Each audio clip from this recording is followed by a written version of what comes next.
ನಗರಲೇಶ್ವರು, ಗಿರೀಶ್ ಅವರು, ಇವರೆಲ್ಲರ ಮಧ್ಯೆ ನಾನು ವೇದಿಕೆಯ ಕಾರ್ಯಕ್ಕಿಂತ ಒಬ್ಬ ಸೇತುವೆಯಾಗಿ ಬದುಕಲಿಕ್ಕೆ ನಾನು ಇಷ್ಟಪಡ್ತೇನೆ. ಯಾಕೆ ಸೇತುವೆಯಾಗಿ ಬದುಕ್ತೀನಿ ಅಂದರೆ, ಇತಿಹಾಸವನ್ನ ತಿಳಿದುಕೊಂಡು ಮುಂದೆ ಹೋಗ್ಲಿಕ್ಕೆ ಇನ್ನೂ ನನಗೂ ಕೂಡ ಅರಿವನ್ನು ಕೊಟ್ಟೆ. ಆ ಸತ್ಯನ ನಾನು ಮನಗಿದ್ದೆ. ಒಂದು ಸಣ್ಣ ಉದಾಹರಣೆಯನ್ನ ನೀಡಬೇಕು ಅಂದ್ರೆ, ನನ್ನ ತಾಯಿ ನನ್ನ ಮನೆ ಮುಂದೆ ಅಸ್ಪೃಶ್ಯತಾ ಮುಕ್ತ ಮನೆ ಅಂತ ಹೇಳಿ ನಾಗಮೋಹನ್ ದಾಸ್ ಸರ್ ಬಂದಾಗ ಬೋರ್ಡ್ ಹಾಕಕ್ ಮುಂಚೆ ಇದ್ದು ನಮ್ದು ಮುಕ್ತ ಮನೆ. ಆದಿವಾಸಿಗಳಾಗಿ ಸಾಕಷ್ಟು ಎಲ್ಲ ಬರ್ತಾರೆ.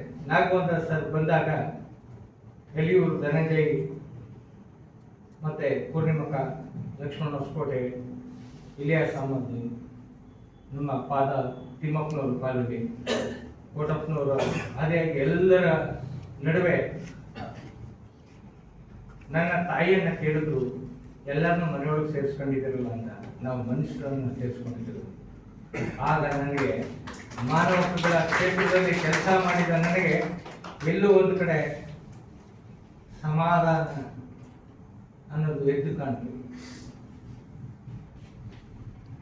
ನಾನು ಇಲ್ಲಿ ಬಂದಿರೋಂಥ ನನ್ನ ಬೆಳವಣಿಗೆ ಕಾರಣ ಮೊದಲೇ ಹೇಳ್ಬೋದು. ಮಾದೇಗೌಡರು, ನನ್ನ ಗೆಳೆಯರು ರಾಜೇಂದ್ರ ಅವರು, ನನ್ನ ಭಾವ ಮನೋಹರ್, ಇಲ್ಲಿ ಲೇಖಕರಾಗಿ ಬಂದದ್ದವರು ಮಂಜುಳ. ಅನಗತ್ಯವಾಗಿ ತಪ್ಪಾಗಿ ತಿಳ್ಕೊಳ್ಳಲ್ಲ ಮಂಜುಳ ಅನ್ನೋ ಒಂದು ಭಾವನೆಗೋಸ್ಕರ ಮಂಜುಳ ಅವ್ರ ಬಗ್ಗೆ ಸಣ್ಣ ಚುಟುಕ ಹೇಳ್ತೀನಿ. ಮಂಜುಳ ಬಂದು ಒಂದು ಮಾರ್ವಾಡಿ ಸಮಾಜದ ಹೆಣ್ಮಕ್ಳು. ಅವರ ಜ್ಞಾನ 8 ಭಾಷೆಗಳ ಹಿಡಿತದ ಜೊತೆಗೆ ಧರ್ಮಗಳನ್ನ ದಾಟುವ ಸಮಾಜಗಳನ್ನ ಎತ್ತದೇ ಇರುವಂತ ಒಂದು ಬದುಕಿದೆ ಅಲ್ಲ, ದೊಡ್ಡ. ಯಾಕೆ ನಮಾಜ್ ಮಾಡಬೇಕು, ನಮಾಜಲ್ಲಿ ಏನಿದೆ, ರೋಜಾ ಯಾಕಿರ್ಬೇಕು ಅನ್ನೋ ಪರಿಪೂರ್ಣ ವಿಚಾರ ಕೂಡ ನಮ್ಮ ಮಂಜುಳಾ ಗೊತ್ತಿದೆ. ಇದ್ರೆ ನಾವು ಇಲ್ಲಿ ಜಾತಿ ಧರ್ಮದ ನಡುವೆ ಹೊಡೆದಾಡ್ತಾ ಇದ್ದೀವಿ. ಆ ಹೆಣ್ಣುಮಗಳ ಆಲೋಚನೆ ಎಲ್ಲಿವರೆಗಿದೆ ಅನ್ನೋದು ಕೂಡ ದೊಡ್ಡದಲ್ವ.